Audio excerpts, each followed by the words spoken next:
It's recording. Thank you, everyone, for attending this virtual community meeting to discuss NPA 2023-0017.01. If you haven't done so already, please let us know who is here by typing your name in the chat box, and if you're associated with an organization, if you could provide that as well. Please mute your microphone if you're joining by phone, and please turn off your video if you're participating online to save bandwidth. This meeting is being recorded and will be publicly posted to the publicinput.com/neighborhood plan amendment cases website. If you do not want your image viewed publicly, please turn off your camera. So as you know, this property is in the Crestview Wooten combined neighborhood planning area in the Wooten section of the combined plan. Mark Walters is the meeting facilitator tonight. My name is Maureen Meredith. I'm the plan amendment case manager. And Sherry Serwatis is the zoning case manager. The agenda tonight, I'll go over basic case information, guidelines for group discussion, how to participate in this process, why is there a plan amendment application, what is a future land use map. After my presentation, Alice Glasgow will do her presentation, and then we will open the meeting to Q&A. So there's quite a few addresses on the property. It's essentially 910 through 1102 and a half West Anderson Lane and 705 through 805 Anderson Square and 7940 through 8002 Research Boulevard, Service Road, southbound. It is 16 acres. Again, the case number is NPA 2023-0017.01. Project name is Anderson Square. The request is to change the future land use map, also called the FLUM, from mixed use to high density mixed use. The associated zoning case number is C14 2023-0080. The proposed zoning is CSMUNP, which is General Commercial Services District, Mixed Use Combining District, Neighborhood Plan, and CS1MUNP, which is Commercial Liquor Sales District, Mixed Use Combining District, Neighborhood Plan, to CHPDA-NP, which is Commercial Highway Services District, Plan Development Area, Combining District, Neighborhood Plan for multifamily and commercial uses. Property owner's applicant is Anderson Square Investments, LLC, and C2G, LLC. The agent is Alice Glasgow from Alice Glasgow Consulting. Guidelines for group discussion. Please feel free to type your questions into the chat at any time during this meeting. After the staff and applicant presentations, if you would like to speak, please raise your hand by clicking on the hand symbol on the menu bar. Telephone participants will be able to speak during the Q&A session of the meeting. Attendees will be muted upon arrival and through staff and applicant presentations. Then staff will open the floor to answer questions in the chat or by attendees raising their hands to speak. Similar questions may be grouped and answered together. Please mute your microphone when you're not speaking for the sake of sound quality and clarity of conversation. If you're having connection issues, turn off your video until called upon to ask your question. And we ask that you please be respectful to each other during this discussion. How to participate in this process. As I mentioned, the recorded meeting will be posted to the publicinput.com/neighborhood plan amendment cases. You can email or call me or Sherry anytime with any questions or comments that you have. Written comments we receive will be included in the staff case reports, and you will get a notice in the mail of the date and time of the Planning Commission and City Council hearings if you live within 500 feet of the property, and the notice will have instructions on how to participate in these public hearings. So why is there a neighborhood plan amendment? Neighborhood plans are adopted by City Council as amendments to the Imagine Austin Comprehensive Plan, and the city charter requires zoning changes to be consistent with the comprehensive plan. Most neighborhood plan amendments are changes to the plan's future land use map. And most neighborhood plan amendments have an associated zoning application. This map shows the areas in blue that have city council approved neighborhood plans and future land use maps. However, there are two planning areas that do not have future land use maps, and that is the Old West Austin and Hyde Park neighborhood planning area. So planning areas have a plan document that looks like this, that has vision and goals of the planning area, and most of which also have a future land use map. These future land use map have colors that represent broad land uses.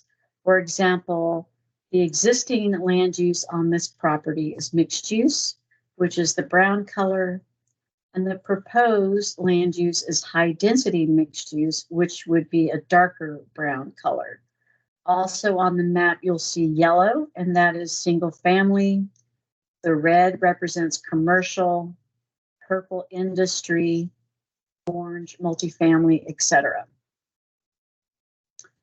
Here is a close-up view of the property. Again, you can see it has the mixed-use land use. It has along North Lamar Research Boulevard and also Anderson Square. Here's a future land use map with the aerial photo. You can see some of the surrounding uses. Zoning map shows the property is zoned the general commercial services district, mixed use combining district.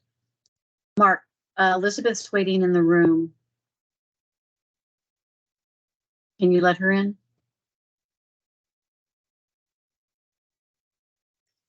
She's not showing up as waiting in the room. Okay, let me see.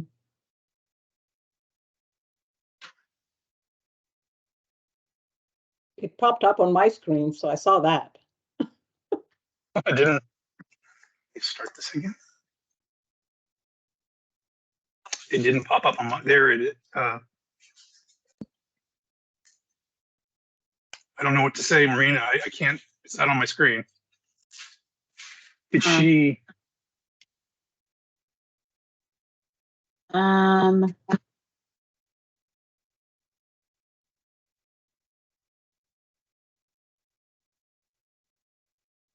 the joys of technology. I don't know why she's not showing up. So, She's showing up on yours at all? no, I see people. That's where she would be. Maybe she's on a different link. Hopefully she's not doing what I did last week when she's probably on the 11th. Clicked on the 11th meeting like I. Okay, let me send her the link. Is she one of the interpreters? Yeah. Oh, okay. So let me the other interpreter said she would send her a message. Just send her the link. So yeah, just keep going. Well, I don't know if she has the link. Jade is going to send it to her. Jade has the link? Okay. What she said. Okay, got it. Okay. Okay, let's see if I can get back on track here.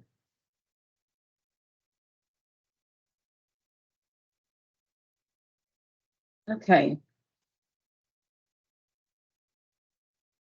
So this is the zoning map that shows the zoning is CSMU, and you can see the property is surrounded by commercial zoning. There's CSMU to the north, CS to the east.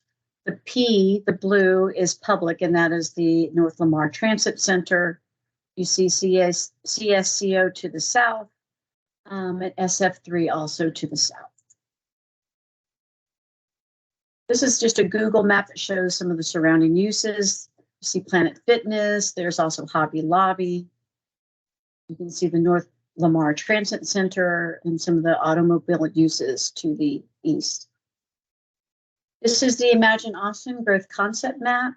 So these colors represent regional centers, town centers, and neighborhood centers And there's also activity corridors.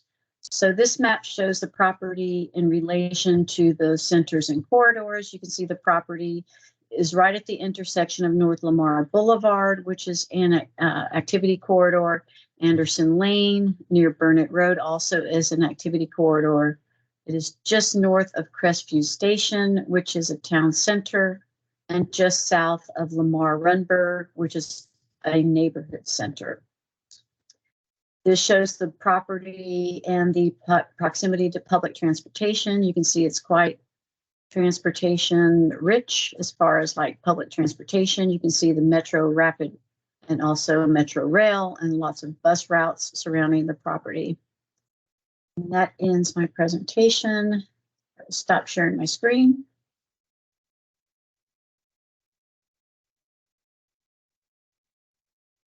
Okay, it's my turn. I'm Alice Glasgow, and I'm representing the property owners in this plum amendment and rezoning. And before I start, Maureen, on your introductory screen, you had the instead of saying existing zoning, you had proposed zoning, which is a CSMU and CS1. The heading was proposed as opposed to existing zoning and then proposed. That's all, but I'll clarify. In my presentation, I'll just touch upon that. That's the only correction I have to your screen, Maureen. I'm going to screen share a vision plan. So I have met with the, can you guys see it? Hello? Yes. Okay. We can see a map. Yes, we can see it. Great, thank you. So I've met with the Wooten neighborhood twice. The last time I met with the Wooten neighborhood group, the first I met with them and introduced the need to request a flum amendment and rezoning. I introduced the two subjects and why that was required, the two-step, amend the flum and also apply for the zoning. And I told them what the zoning was going to be and the desire for the requested zoning. The members who attended that meeting asked me if we could share with them a vision for the site, some conceptual plan that can give them visually an idea of what it could become. So the plan before you is a concept, because zoning is not a permit for development. Zoning is intended to provide or allow uses that can be developed and create a baseline of entitlements, so that when a developer is ready to go submit a site development permit, they know what rules to follow, and staff can go through their checklist and see what is being applied and how the project is complying. So having said all of that, I just wanted to have that caveat. This is conceptual. It may or may not happen, but it just gives you a vision. So please keep that in mind. I will start off by saying the property is currently zoned CSMU, that is general commercial services, mixed use. The mixed use allows for residential development, any residential, multifamily, single family, townhomes, condos. And then it also has CS-1, which allows liquor sales for a small portion of a footprint on the site next to Hobby Lobbies. So that's the existing zoning. It also has the MU overlay, which also allows residential. So the entire site today, as zoned, allows up to 871 housing units. So that is 871 with the current zoning of CSMU and CS-1MU, and that allows a building height of 60 feet, and that's approximately 5 to 6 stories, just to create a baseline context for all of you.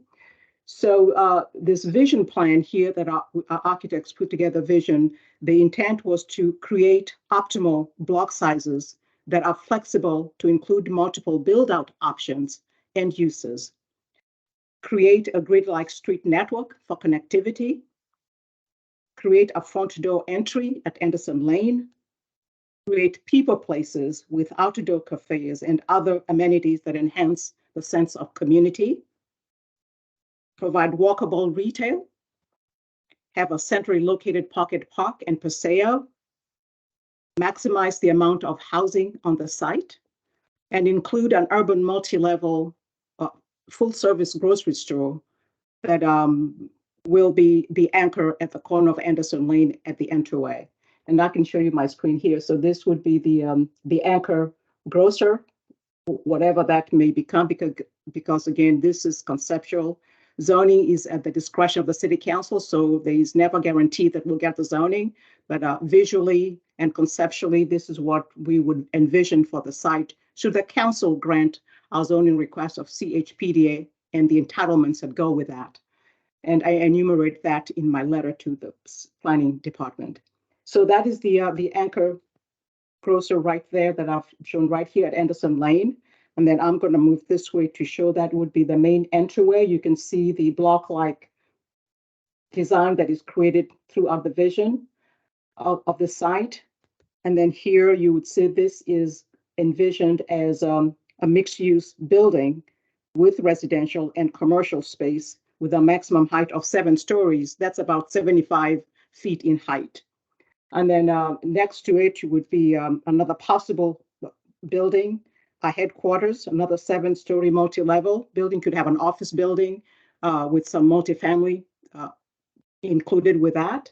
And then going back this way on the other side, this is the pocket park I mentioned in the vision. And then there is a contemplated vision there for a mixed-use building with residential and commercial. Again, the maximum number of stories would be 7. That's about a height of 75 feet in height.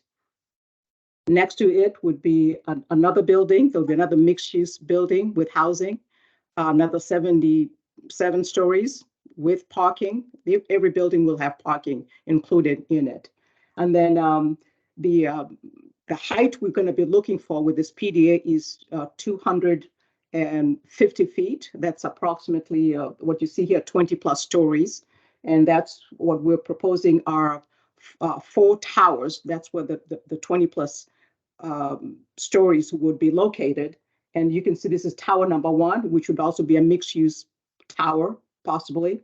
And then the second one would be, here's the second tower, another tower of residential with some mixed use retail. Every building will have some retail below or some office spaces. And then right here, this is the current transit station that exists, Capital Metro's station, just for to just give you a locational vision, if you will.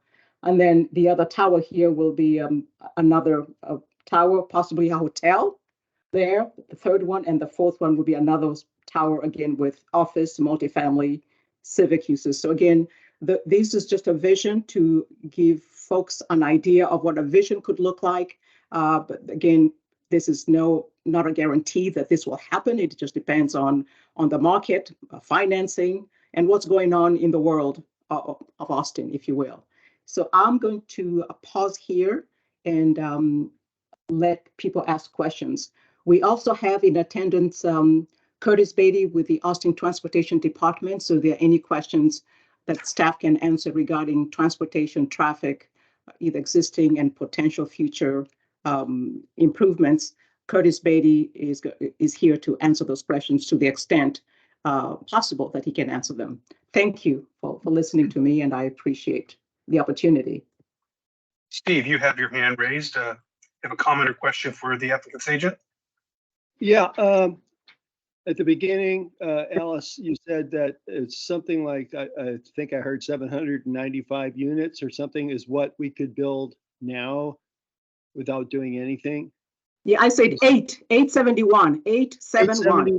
Okay, and so after this, how many units will be there?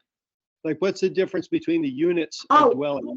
Okay, I'm sorry, I didn't get to that. I should have. I intended to get to that. Good question, Steve. So under this vision plan, that with this kind of the height and the vision I just described, that would be 2,400 residential units and approximately 2.4 million square feet of office and retail. And I know you'd asked that question before, and I told you that we were going to ask the architect to run some numbers to quantify what this means. So that's what it there, 2,400 residential versus 871 today. So, I mean, with this vision, that's what it could equate to. Call that 3 times as much, ballpark. And also, with the current zoning and various modifications to it, In other words, the current, I think you said 60 feet, it could be extended upward without changing the actual underlying zoning, if I understand it is that true? With what? With what?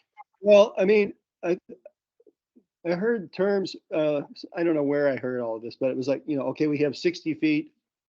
Maybe something could be 90 feet if granted whatever provisions without changing the zoning. In other words, what's the maximum amount of units you could have without changing the zoning? That's what 871. So that's the absolute maximum that you could get without Yeah. changing the zoning. Correct. Okay. The zoning, yeah, this is the zoning we have today. So assuming tomorrow we went to the city and said we're turning in a site plan under the current zoning, that's it. So you cannot, zoning is not administrative unless the city council has baked some incentives. And I think maybe what you're talking about, Steve, is vertical mixed use. We do not, you have to apply for it. So the city council has to change your zoning to vertical mixed use, and there's VMU1, which allows you to build as much as you can, as long as 10% of your residential units are affordable. It has to be a mixed use building so that the residential can have 10% of those units. That's VMU1. And then there is VMU2, but you must have the V first, the VMU1, to be able to administratively then use the VMU2 to get an additional 30 feet to get to 90 feet. If that's Okay. what you're speaking about, is the vertical mixed use ordinance. Yeah, I remember the 90 feet, and I just didn't understand. And I think you explained it to me now, but I mean, basically, we have to change something in order to even do that 90 feet thing. Correct. We do Okay. not have it today. It has to be changed by the city council. So, for example, under this case, the city council could choose to do that because we have not applied for it. So council is going to have the option to, my request is for PDA NP, and the PDA is the vision I just showed you. That's the future zoning. If council, it's up to council discretion, obviously. If they choose to do the V, they can certainly do that too. It's up to it's their discretion. If they did that, it would take it to maybe 1,000 units or something like that. I don't know. I mean, instead of 800. Well, it requires a mixed use. The 871 is no retail. There's no affordable housing. That is just as is today. We're not required to provide any affordable housing. We're not required to have any retail. We just simply all multifamily and would probably have surface parking, but no retail at all, just 100% residential. Okay, thank you. You're welcome. So does anybody have any other questions at this time for Ms. Glasgow? If I could jump in just real quick, I appreciate the question. Who is this? This is Chito Vela. I'm the council member for District 4. Yeah, I can see you now. Sorry about that. No worries at all. I appreciate the question and Alice's comments and basically I guess it's, you could do 60-foot buildings like basically across the entirety of the property right now, right, Alice? Is that the understanding of it? Correct. That's the current zone we have today. Yes. But for larger properties like this, just to set a little bit of context, we have been using kind of these zonings where you do get extra height, and we're starting to see kind of maybe like a signature kind of tower, especially kind of toward a certain part of the property. Domain would probably be another area that has this is not what they're not asking for what the domain has, but that's another area where there's a unique zoning there to allow kind of those types of buildings. So again, without getting into the kind of the details of it, I'd say that this is relatively consistent with kind of a trend that we see when we see a large parcel turnover like this. The city has been looking to allow for some additional height for various reasons. Hey, can I throw in one more question related to this? So that sounds like all the niceties and retail and parking garages and other types of amenities kind of things come with this change, not with the current zoning. Correct. I mean, Correct. Okay. Yep. I think most of the people in our neighborhood we don't live right there, right? We live adjacent to it, but we want it to be something attractive to us, useful to us, also good for the people that live there and everything. And understanding this, I mean, a lot of us just don't understand what is the crux of this. And it sounds like that is an important thing, that if we want to have the kind of mixed use, businesses and stuff like that combined with the apartments, the zoning change is required. Am I understanding that right? Correct. Yes. You are. Plus or minus. You are, Steve. You are. Okay, thank you. Hey, Shoshana, could you unmute and ask your question or make a comment? Yes, thank you so much for this presentation. I was wondering if you could give a little bit more information on what community benefits in the form of affordable housing and or future tenant protections would be envisioned by this project. And also if there would be any worker protections in terms of the construction of the project. What's the third question? And the final question would be if there's any worker protections envisioned so that the folks who are constructing the project would be receiving workers' compensation and other protections while they're on the job. Okay, so like I said, this is just our first, well, it's a follow-up meeting to the 2 meetings I've already had with the Wooten neighborhood and the Wooten neighborhood contact team. As this case progresses to the public hearings, we can refine or talk more about other options. But as far as community benefits, redeveloping the site itself by providing the vision we're showing here, that's a community benefit. I mean, you could just sit there today, it's just a parking lot, 9 acres of paved parking. That's what you have today. So in my view, having a vision like this where the site is redeveloped to have meaningful, walkable services that help improve the area and add more housing and mixed use is a community benefit. Having said that, the affordability requirement with the PDA, that's negotiable. We could, for other similarly zoned properties that the city council approved recently, that you create a baseline, say, this is, anything above XYZ, like the VMU1 and VMU2, that's an option of looking at the 10% versus 12% of affordable units, using that as a guiding tool to look at what affordability levels should be applied here, should the zoning be granted as requested, and should the property be developed as envisioned.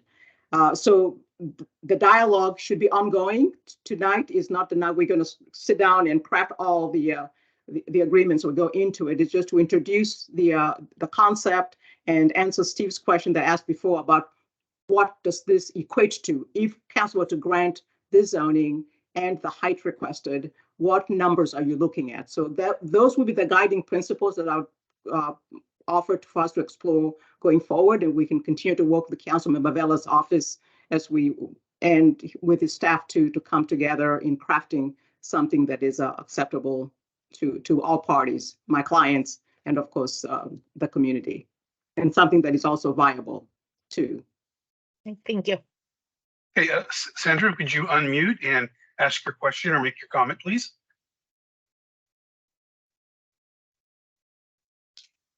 I can't hear you, Sandra. You didn't. There you go. Can you hear me now? Okay. Hi, I'm Sandra. Yes. I'm actually with the Wooten Neighborhood Association.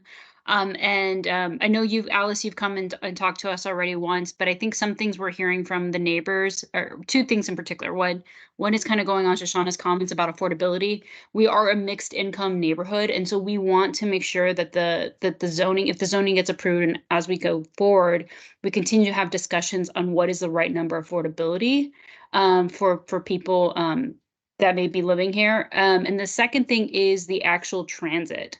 That corner that is on Anderson Square is a very difficult and dangerous turn, especially going into Lamar. And so there's been a lot of concern about the walkability of that area, and then the traffic impact of going from what you're currently zoned to potentially what 2,700, I think is what you said, potentially what you could get if the zoning gets approved. So I know this is not probably the right forum to have those discussions, but I want to make sure that those two items continue to be discussed and are topics forefront for both our councilmen and your owners or who you're representing to make sure we work through that.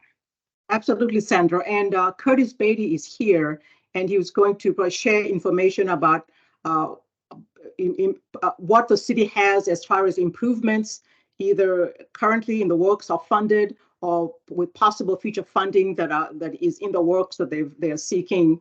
So, without this project and what the potential is if council were to zone this project, what the potential possibilities are or could be regarding the master planning or the tools the city has in looking at traffic impacts and the fees they collect. And so I'll stop there and let Curtis talk about that. And also I know there's a map. They have a roadway capacity plan map that he might be able to show to help give you a vision of what that is or what's already somewhat contemplated. Yeah, my name is Curtis Beatty. I'm with the Transportation and Public Works Department. I am attempting to share my screen. Okay, I've removed mine. I've stopped. There you I've stopped go. sharing. Yeah. Just so I can share some information with you. And of course, I minimized the wrong screen. In general, let's just talk about situation today. How we fund improvements within the city of Austin is through the street impact fee. That ordinance passed December 2020, and it became effective in June 2022. And basically that says as new developments come in, depending on what they build, how much they build, and what part of the city they build it, they will pay a fee for further transportation improvements. The city is divided into 17 service areas under this ordinance. And this service area is referred to as service area F, what I'm circling on the screen. The location of this development is right here. Now, as that money comes in, it is money that is collected within the service area for developments made in service area F. Those funds can only be spent in service area F. So if a project such as this one comes into the service area, the city cannot take this money and go spend it in another part of the city. So it is locked into the service area which is collected. Now you'll see on my screen, there's some yellow lines. This happens to be Anderson. Here's black lines of Anderson. Here's some green dots. Those are all transportation improvement projects that have been identified as part of the street impact fee ordinance. Those are contained in what's called the roadway capacity plan. And the funds that are collected in this service area are to be expended on these projects. Now, there is also a priority ranking. Obviously, some things will have a higher priority for different reasons. Sometimes it's safety, sometimes just more vehicles need to be moved in this area. So right now, there is projects identified on West Anderson. And also, if you'll notice, I believe these are two intersections of high concern for this neighborhood that is adjacent to this development. Those are to be signalized. The improvements identified along West Anderson is to turn that into a 4-lane divided road with a median, with protected bike lanes and separate pedestrian facilities, i.e. sidewalks. What is the city waiting to do to move those forward? Basically, the collection of more impact fees from developments as they come into the service area. That is what's going on right now. There are other projects underway. There are some sidewalks and pedestrian improvements that are being pursued in the general area of the North Lamar, Anderson, and the Transit Center. Transportation and Public Works has submitted a grant request to the federal government. If we receive that, it'll be about a $2 million worth of improvements in this area, focused primarily on pedestrian improvements. That is independent of any proposed development or the neighborhood plan amendment. Project Connect, when it was originally envisioned to take the rail line, the orange line, up through North Lamar into this area, There were supposed to be some pedestrian and bicycle improvements along with that. But as you probably know, the initial deployment of the light rail Project Connect ends at about 38th Street in Guadalupe. So those improvements through the rail line are not scheduled anytime soon. That will be in another phase of that initiative. Cap Metro does have some improvement projects in here related to existing transit stops that they are still pursuing. And that's pretty much what is planned. Now, as many of you know, this section of North Lamar and 183 are both TxDOT controlled, Texas Department of Transportation. They have some improvements identified on Research Boulevard, which is the 183, as they expand that facility. But they have not funded those improvements yet.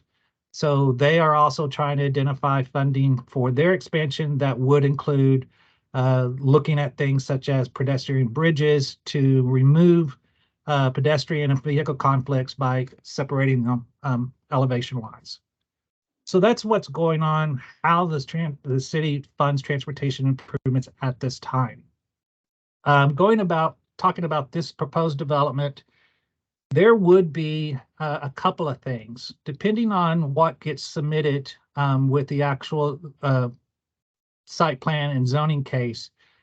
A couple of different analyses could be required. One is called a zoning transportation assessment, and another one would be called a transportation impact analysis. That's a TIA. You may have heard that lingo before. Those are typically done at time of site plan once we know specifically what is being built and how much is being built. And we would look at any proposed driveways. We would look at what intersections would require signalization. We would look at things such as would medium breaks be needed, or would mediums need to be built to control some access. We would also be looking at in that study for how does their development connect to the existing and proposed bike and ped facilities. So we would continue to do the analysis throughout site plan once we know more details. And that is a requirement by the Land Development Code to do such an analysis. But pretty much it comes down to, under the street impact fee ordinance, what they need to do. Now, with the street impact fee, two things have occurred. A developer can choose to construct elements such as a traffic signal, and then they can deduct that cost from the impact fee that they owe the city. Or they can choose just to pay the fee and the city will be obligated to do the construction. How much money or street impact fee could this development generate? I really couldn't guesstimate right now because I don't know the full magnitude, but it could be easily into the millions of dollars. We would just have to work through the process, because not only could they get reductions or credits for constructing elements such as traffic signals, they can also get reductions or credits, if you will, for providing more affordable housing or deeper affordability in their housing. If they do some things related to transit, they could get some credits there. And so it takes a little bit more information which goes to the specific site plans when we can start estimating the actual impact fee they would be obligated to, and then to also determine what would they construct as part of their development, because it would be necessary both for the neighborhood and for the development to function, or what will they choose just to pay the city in the impact fee. I'm going to stop there at this moment and take any questions that might have generated. Oh, thank you, Curtis. I actually learned a little bit there myself, so really good information. So the next person who has their hand up would be Ryan. If you would unmute and ask your question or make your comment, please. Great, thank you. So I've got a few comments and a question. And first off, I live on Tisdale Street and have lived on Galt Street for the 8 years prior. So I've biked and walked this area for like 10 years, so I'm really familiar with it. So I do want to say that Anderson and Anderson T intersection is extremely scary to cross, either in any of the directions that you could cross it. So I'm really glad to see that there's improvements planned there soon. So I guess one comment is that I don't see any improvements on your map for along 183. I know that there's a really big apartment complex just north of where I live, north of Tisdale and Galt Street, with hundreds of residents in it. And if they were going to walk, they would basically have to walk south before they could go east on Anderson, because along 183, you basically have to step into the access road to safely walk from those apartments. So I think that would be really important to make sure that those apartments have pedestrian access to this development. I'm also really curious about the Dale connection. I know that that's on the proposed concept, and I've talked to Alice about it before. But what can we do to make sure that that connection actually happens is the first question. And then the second question is about fees, but I'll let you just address the Dale connection first. Sure, and I'm going to share another screen map just so it facilitates the conversation. Mhm. There we go. Um, Let me take the visual off. This is another map. This is basically a representation of what's called our Austin Strategic Mobility Plan. It is our long-range plan for improvements in the transportation system for the city of Austin. This is the, zooming out on me automatically. This is the Anderson Square site that is being under discussion. And I do know Alice has brought to my attention, council members' office have brought to our attention the possibility of making a connection here. According to our ASMP, our mobility plan, this connection is not contained within that plan, either as a vehicle connection or as a bike ped connection. So that makes it a little bit more difficult of what we can do and to facilitate this. Because what's around here is basically private development. Let me see if I can switch over. And of course, this is going to take just a little longer to regenerate. But to connect that extension, we would have to work with two private landowners. There's no public right-of-way or easement currently provided through these sites. Is that possible? Yes. Typically, we deal with right-of-way dedication, obtaining easements for public access and things like that as these sites come in for redevelopment. So that's possible. For us to do it now, we would actually have to go through we could offer fair market value. That doesn't always work. We would have to basically go through a condemnation process, which is also can be difficult. So we are aware of the connection that would be ideal.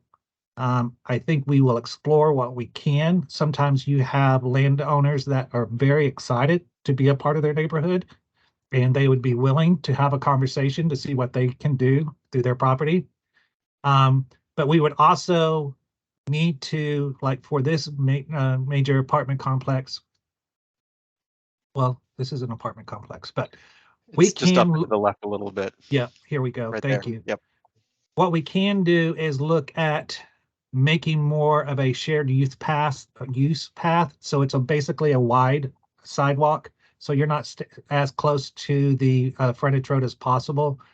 But also we can look at bringing those individuals down Anderson Square and creating a safe crossing that is signalized in some way so that they can have a protected crossing. So if Dale becomes problematic of actually working with the private landowners to get that, we would look at other options to see what we can do to bring them within existing public right-of-way, but provide a better facility and protected crossing over into this new development. Okay. And then my question about the fees. So you mentioned that they could choose to pay less in the fees and just do improvements themselves or pay the fee. And I'm curious, like, what is practically the difference in timing? I assume that if they just do the improvement, it gets done much sooner. And then I guess when would they do the improvement and when would they pay the fee? And obviously when you would do the improvement is just based on your plan, which you've already described. Yeah, absolutely. Those are all great questions. The street impact fee, the payment occurs when they pull their building permits. So they can go through the site plan process, identify what they're going to do, get their permit. And when they come to actually build something, they have to pull what's called a building permit. And that is when we assess the fees. and they have to pay that fee prior to getting their building permit to proceed. So that's the timing. Now, I have to admit, it does seem to go quicker if the developer chooses to construct as part of their site plan some of these improvements. Let's just take an example for illustrative purposes. What if the traffic signal here at Anderson Lane and Anderson Square needs to occur? A traffic signal, the cost right now runs between $400,000 to $500,000 to construct a traffic signal. That's going to be pretty consistent regardless if the city does it or if Anderson Square redevelopment does that. The timing, we can control that. We as the city can control that a little bit. If they build it, we can indicate that needs to be operational before they get their first certificate of occupancy. So we can put conditions on that to look at when are they bringing on their buildings, how much traffic will impact the system, what is the timing is of that with their phasing plan. So the city can work with the developer to say, if you want to do this as a credit, you can, the timing has to be as such that you will have to have that signal constructed and operational before so many apartment units are constructed, for example. Now, how does it work as far as a credit to them? Let's just say, hypothetical, they owe $2 million worth of street impact fees. Well, as I said, a traffic signal is about $500,000. So what they could do is saying, we're going to construct that. So they would construct it for $500,000. They would get that credit and would only have to pay $1.5 million in fees. So the net's the same either way. There's not really a cost savings to the applicant by choosing to pay the fee versus construct. It is typically, infrastructure gets built faster when it's done with the development. But that's the timing of how it would work. Okay, and so then their payment for the street signal would be later than they would have paid the impact fee in the scenario that you're talking about. Yes, actually, the timing for the construction would be later because they can do that as they build after they pull the permit. Okay, thank you. Several people on the call who haven't had a chance to ask any questions. You might see if I go down the list and I come back to you, or is it Sure. Okay? So would Austin C, do you have any questions for the applicant or any? If not, I'll just go on. No questions here. Okay. What about Timothy Bray? Do you have any questions? No.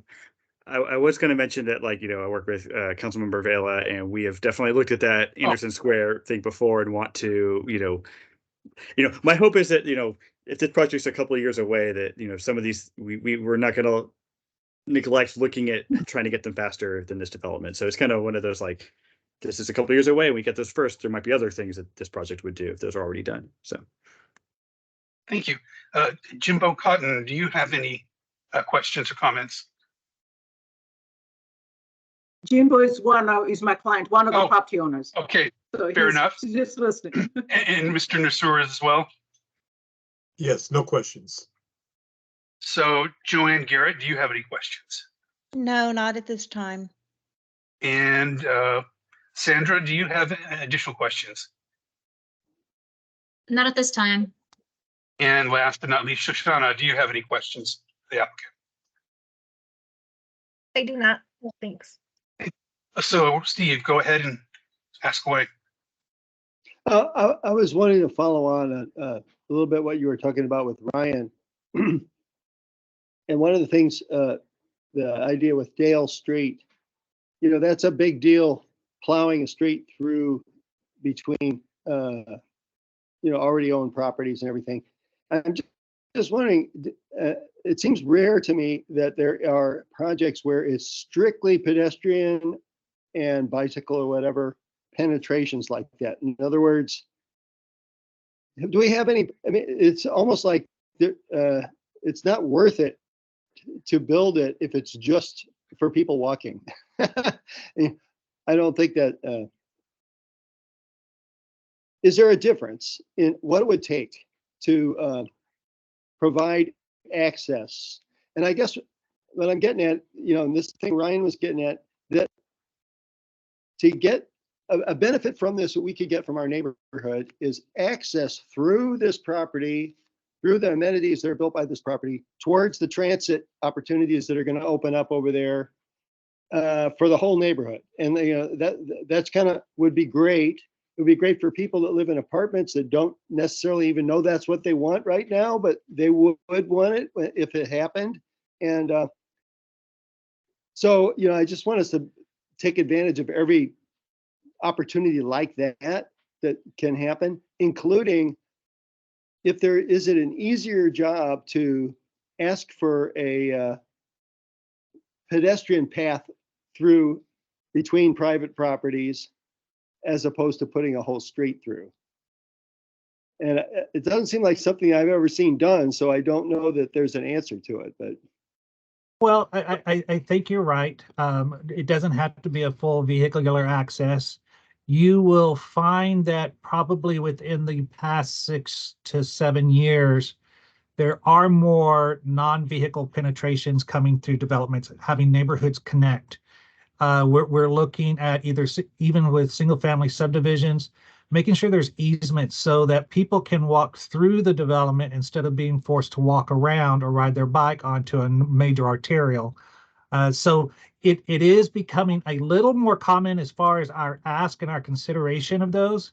Some of them are being built now. There's some on the east side that's been very successful, and the neighborhoods have really appreciated it. We're actually working on one right now on North Guadalupe with some zoning cases that will be heard tomorrow to get some access to a brand new park, or a park that's being refurbished, so that neighbors don't have to walk around 3 blocks just to get to the park. So we are trying our best to take advantage of that. We do have some limitations of what we can ask for based on our land development code and who can initiate what activities. But I know your council member is very keen on making those opportunities available so that citizens of different means and choosing to use different modes can take advantages of new developments. Yeah, backing it off from specifically talking about Dale Street, anything that makes it so we can walk through this property from our neighborhood. And that includes coming around on 183 paths, maybe going through Dale, whatever, a better intersection at Anderson Square. That idea is something that I think everybody in the neighborhood either likes now or would end up liking if it were there, because it would be a very good thing. So I'll just throw that in there into the pile. Okay, thanks. Councilmember, you had to raise your hand, and then I'll get to Ryan right after that. There I go. Let me unmute there. Just on that Dale conversation, we have, and I appreciate you're talking about the 7,000 block of Guadalupe, right next to St. John's and Guadalupe. Yes. Curtis. Yeah. We're trying to put little connections wherever we can within District 4. That's my focus, to facilitate, bicycle and pedestrian access whenever possible. That property though, like those are small properties. And so really all we can ask for is a little kind of pedestrian and bicycle easement.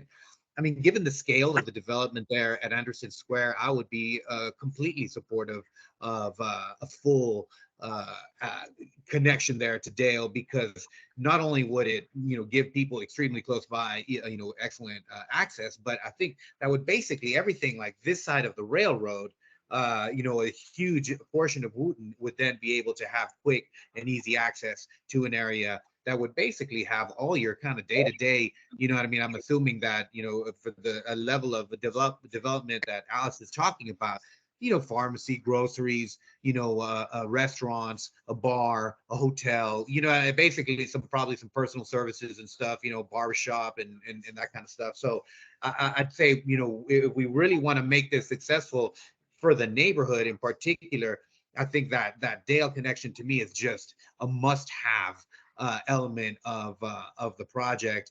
and one that I will, absolutely advocate for.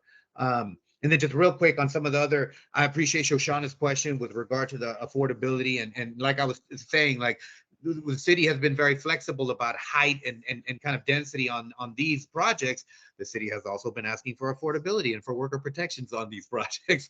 So it is all kind of part of in the mix. And again, we'll be talking about that down the road, exactly what we're going to do. And just, I know everyone's like, why are we always talking about the worker protections? It was a real quick.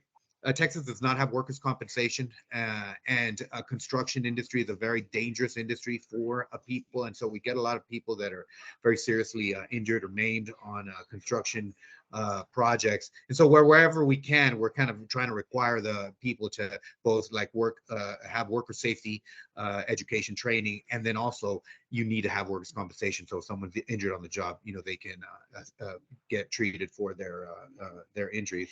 But that's all. I just wanted to jump in. Dale, big time priority. Ryan, would you unmute and ask your question?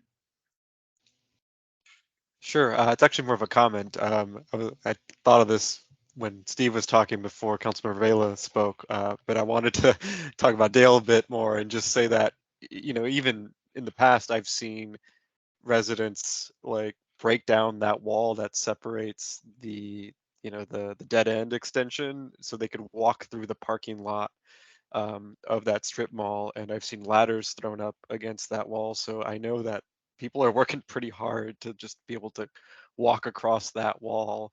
And so that was just all I wanted to say. Like, I think I've seen a lot of demand for that just in the time that I've lived here. Thank you. So does anybody else have any questions or comments they'd like to make? Of course, this is just the first step in the conversation. So Steve, would you unmute and ask your question, please?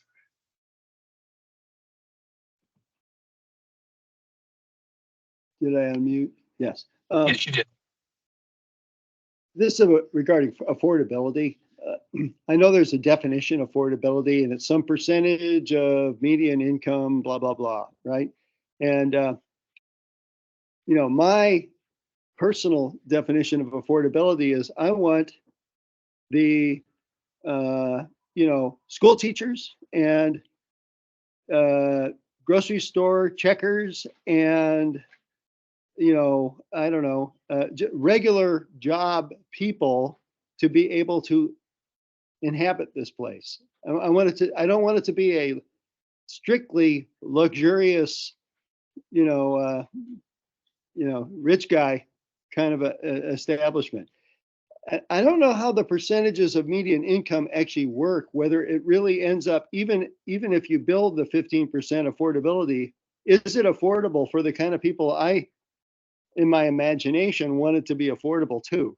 So this is more me railing at the machine, like, what does affordability mean? And I know this is not the venue for that. So, but that's what we want. We want this thing to be inhabited by, regular people who do the jobs that need to be done that we want to have done, right? So I don't know, the affordability thing, if the percentage is the only way to go because that's how it's done, and I guess that's probably the case, then the highest percentage we could get, the better, as far as I'm concerned. So I'm just going to put in a big push for affordability. Well, thank you, Steve. I'm just going to add one more thing when it comes to affordability, that usually, other than just the percentages of how many units, the what you mentioned, having housing that accommodates teachers and grocery store workers and folks who are at a different income level. Typically, that kind of housing needs to be subsidized. So it would take working with Councilman Bavela's office and finding tools and opportunities that could be explored here, because otherwise, if it's just market rate, someone has to subsidize the difference or to bring it lower to a certain level. Those are the aspects you have to look at, that it takes tax credits or other types of funding to be able to enable those opportunities. And we're willing, this is just the beginning. The dialogue is going to continue. We're going to talk and explore other opportunities, and we'll get help from Councilmember Vela's office and the housing department to help us come up with a win-win scenario going forward for the future here. Yes, Councilmember Vela. And I agree with Alice, and that's an active discussion right now on City Council in terms of what is affordable and what do we do with the numbers and the proportions. Our median income in Austin has just gone up so fast that it's just skewing a lot of things. But one thing I will say is that developments like this, those apartments that Ryan was talking about just north along 183. When you put in a bunch of new housing, you keep those affordable. So there are other broader effects that are not necessarily secondary effects that I think are important to keep in mind. If we drop 2,500 or whatever the number was that Alice was mentioning, that those apartments are going to look a little worn for the wear. They're not going to be able to really crank their rent because they are very well located. Wooten's a great neighborhood. People want to be close to the city. So I just wanted to mention that there's a positive effect to new housing construction on affordability. Thank you. Did I accidentally lower your hand, Shoshana? You Or didn't. I lowered it, but I'll Okay. just chime in here too. I mean, there is though subsidy in a way here in terms of the upzoning. There is a lot of increased profit which this project will have, and some of that increased profit can go into community benefit in the form of affordable housing. So I think it's a false narrative to be pushing, to be saying like, oh no, this is just, like we don't have any profit here. And then it's how the numbers work out. And that I totally get. But I think it's important to name that this rezoning is going to increase profit for the landowners of the property. Thank you. So does anybody else have any questions or comments? This is an opportunity for you to ask your questions. If not, Maureen, do you want to put up the slide and kind of go through the next steps in the process? Okay, here we go.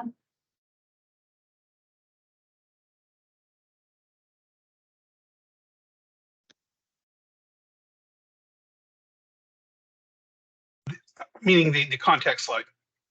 I know, I'm trying to get there. It's Okay, not. there you go. There we go. So the next steps is I will meet with my long range planning team. We'll make a recommendation on the request to change the future land use map. I will forward that recommendation to Sherry Suedes, who's the zoning planner, and she will bring the case to her zoning team. Once we finalize a staff recommendation, we'll work with Alice and start scheduling the cases for planning commission. I'll reach out to the Wooten planning contact team and let them know the prospective date and when the deadline would be to get their letter of recommendation. People in the neighborhood, you can reach out to me. You'll have my contact on the notice that you got in the mail, and it's here shown on the screen. You can reach out to me periodically and touch base to see if we have a prospective date. And if you wanted to also include your letter of recommendation, you can do that as well. Awesome, Maureen. Anything, people who submit comments or emails will have that included in the council and planning commission backup. So that's one way to make the meeting. It's one way to have your voice heard. Alice, do you have any closing comments before we end tonight? Nothing more other than just to thank everyone for participating tonight and look forward to a continued dialogue. Thank you. Well, I also like to thank everybody for giving a little of their time today to find out about this project. And I really appreciate that. And we can end the meeting early. It doesn't have to go to 7:30, and that can get back to our evening. So thank you very much and have a good rest of your night. Thank Alice, you, can you everybody. stay on for a minute? I'm sorry? Can you stay on for a minute? Sure, I will.